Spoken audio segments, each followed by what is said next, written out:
James Comer, ranking member on the House Oversight Committee, has been working hard to uncover the nefarious business deals the Bidens have been a part of. According to him, there have been 20 shell companies created between Joe Biden's family members, and Joe has benefited from them. His son, Hunter, has violated a subpoena refusing to testify about these business dealings under oath and may be found in contempt of Congress. He even walked into the House Oversight Committee hearing this week where they were discussing the resolution to find him in contempt, making it a bit of a spectacle. But here's the thing. If what Democrats and the mainstream media keep telling us is true, that there is no evidence that links Hunter's business dealings to Joe, then why won't Hunter testify? James Comer knows why. He's been periodically releasing evidence that you can see for yourself because he's made it public and I've put the link in the description. This is from the 4th Banking Record Memorandum from the House Oversight Committee. I'll paraphrase some parts for the sake of time, but I encourage you to read the memo for yourself. In 2015, a Biden family business associate worked up a deal for James Biden, Joe's brother, and Hunter to start a business relationship with a Chinese government-linked company called China Energy FC. In 2016, James and Hunter worked to advance CEFC's interests abroad.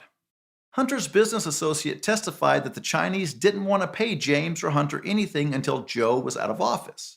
So in March of 2017, $3 million was sent to a company owned by another one of Hunter's business associates, Rob Walker, who testified that the money was a thank you and was then dispersed to James, Hunter, and Haley Biden, the widow of Joe's son, Beau. So now, here's the start to the trail of hard evidence that no one, as far as I know, has even tried to debunk, especially not the mainstream media who keep saying there's no evidence. On July 30th of 2017, Hunter Biden sent a message to CEFC business associate that in part says this: "Please have the director call me, not James or Tony or Jim. Have him call me tonight. I am sitting here with my father and we would like to understand why the commitment made has not been fulfilled." Then later in the same message it says, "Tell the director that I would like to resolve this now before it gets out of hand." And now means tonight. And Z, if I get a call or text from anyone involved in this other than you, Zhang, or the chairman, I will make certain that between the man sitting next to me and every person he knows and my ability to forever hold a grudge, that you will regret not following my direction. That almost sounds like a threat. Then on August 3rd, 5 days later, Hunter sent another message to a different CEFC associate in part saying, "If you think this is about money, it's not. The Bidens are the best I know at doing exactly what the chairman wants from this partnership. Please, let's not quibble over peanuts." Then on August 8th, Hudson West 3, the company created for the joint venture with CEFC, was sent $5 million from a company affiliated with CEFC. That same day, Hunter transferred $400,000 to his company, Owaska PC. About a week later, on August 14th, Owaska PC wired $150,000 to the Lion Hall Group, a company owned by James Biden and his wife, Sarah. Then on August 28th, Sarah withdrew $50,000 from the Lion Hall Group and put it into her and James's personal account. Then on September 3rd, she wrote a check to Joseph R. Biden Jr. for $40,000. And here's how the money flowed in an easy-to-follow picture.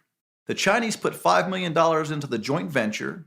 Hunter takes out $400,000, sends $150,000 to James Biden, and James and Sarah send $40,000 to Joe. And that's not the only hard evidence released by Comer and the House Oversight Committee.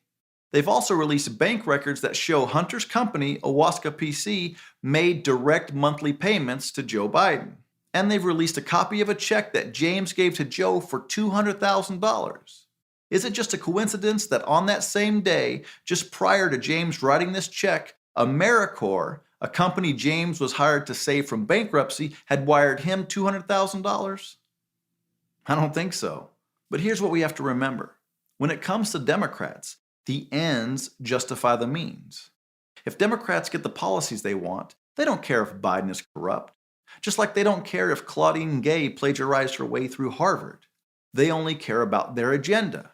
That's why, even when plausible deniability isn't possible because the evidence is right in front of them, Democrats and their Washington mouthpieces will pretend they've never seen or heard anything. And that's why you don't see any Democrats taking on the evidence James Comer has released. They can't refute the evidence, so they pretend it doesn't exist. You see, evidence is meaningless when the truth is unimportant. And that's the simple truth, and quite nicely sums up the Democrat Party. Hey guys, thanks for watching. And if you all want to support this channel, check out the links in the description, and let's keep putting some common sense back into the great debate.